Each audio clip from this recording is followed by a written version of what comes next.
There are places where the boundary between worlds grows thin, where the material and the philosophical touch. One such place is the lighthouse at the edge of existence. Hello, friends. Today we're exploring the story of Sofia, a young philosopher who inherited a lighthouse from a grandfather she barely knew. In this journey, we'll discover how this simple structure became both a literal and metaphorical beacon in her search for meaning. The questions we'll explore today might sound familiar. How do we find purpose in solitude? What illuminates our darkest moments? And what happens when we stand at the boundary between what we know and the vast unknown?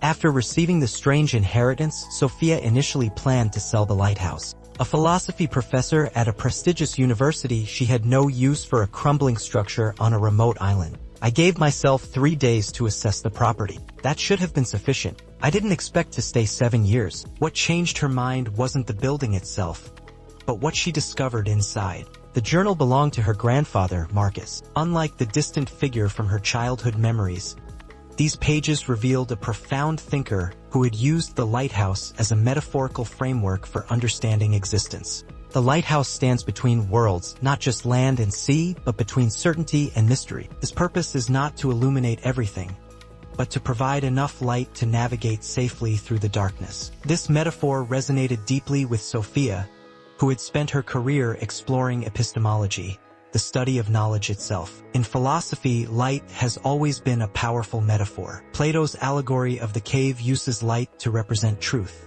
The Enlightenment placed reason as the illuminating force of human progress. But Marcus's journal suggested something different, that wisdom comes not from flooding everything with light, but from understanding the relationship between light and darkness. My grandfather wrote that the lighthouse keeper doesn't eliminate the darkness, they create a rhythm within it, a pattern of presence and absence that guides rather than overwhelms. On the third night of her stay, a violent storm hit the island. Sofia experienced firsthand what her grandfather had written about. With power lines down, Sofia had to manually operate the lighthouse using the old mechanisms her grandfather had maintained. I felt the weight of responsibility as I turned that crank. Each rotation mattered. Each moment of light might be guiding someone home. That night changed something in Sofia. She began to see the lighthouse not as an outdated structure, but as a living metaphor, a philosophical practice embodied in stone and light. Sofia extended her stay. Days became weeks, weeks became months. She began integrating her grandfather's practices into her own philosophical inquiry.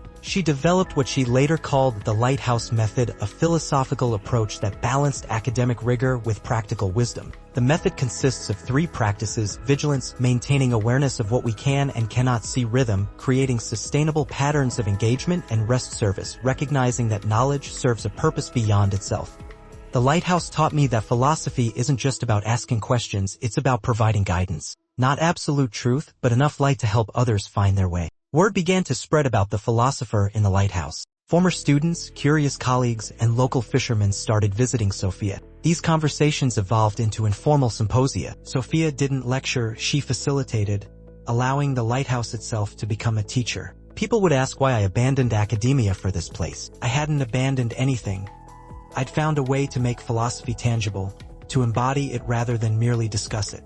Over the years, Sofia developed several key insights from her lighthouse philosophy. First, perspective matters. From the top of the lighthouse, problems that seemed overwhelming at ground level took on new dimensions. Second, boundaries are permeable. The shoreline is never fixed, it's constantly negotiated between land and sea, just as knowledge is negotiated between certainty and doubt. Third, useful knowledge requires maintenance. Like the lighthouse mechanism, our understanding needs regular attention and care. My grandfather wrote that truth is not discovered once and for all, it must be polished daily so its light doesn't dim. In her 5th year at the lighthouse, Sofia began writing a book that would bridge her academic philosophy with her lighthouse wisdom. Beacons of Thought, Philosophy and the Art of Illumination would later become a surprising bestseller, resonating with people far beyond academic circles. I never expected the work to find such an audience. It taught me another lesson: people hunger for wisdom that connects to their lived experience. After 7 years, Sofia made a difficult decision. She would return to the university, not abandoning the lighthouse but extending its reach. She established what she called the Lighthouse Seminars.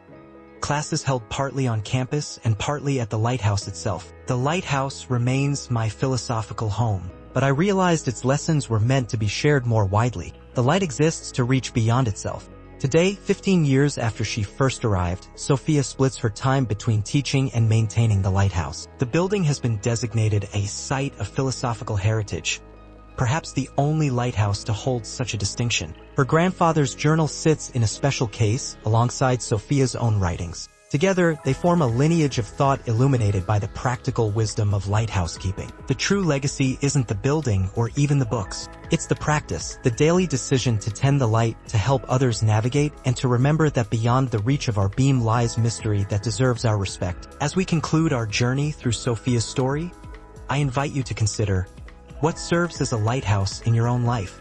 What practices help you navigate between certainty and mystery? What light are you tending that might guide others? The lighthouse reminds us that wisdom isn't about eliminating darkness. It's about creating enough light to take the next step forward. Sometimes that's all we need. This is the Lighthouse's Wisdom. Thank you for joining me on this philosophical journey. If you found value in this story, please share it with someone who might appreciate a little more light in their thinking. Until next time, may you find both meaning in your questions and peace in your explorations. Production notes. Visual style. Contemplative, using natural light when possible. Contrast between warm interior lighthouse scenes and the vast, sometimes threatening exterior ocean. Music, minimal piano and ambient sounds throughout, with ocean sounds incorporated into the soundtrack B-roll needs. Lighthouse operations, ocean in various conditions, philosophical texts, journaling, teaching scenes, animation elements. Simple line animations to illustrate philosophical concepts. Pacing. Slower, thoughtful pacing with space for viewers to absorb ideas.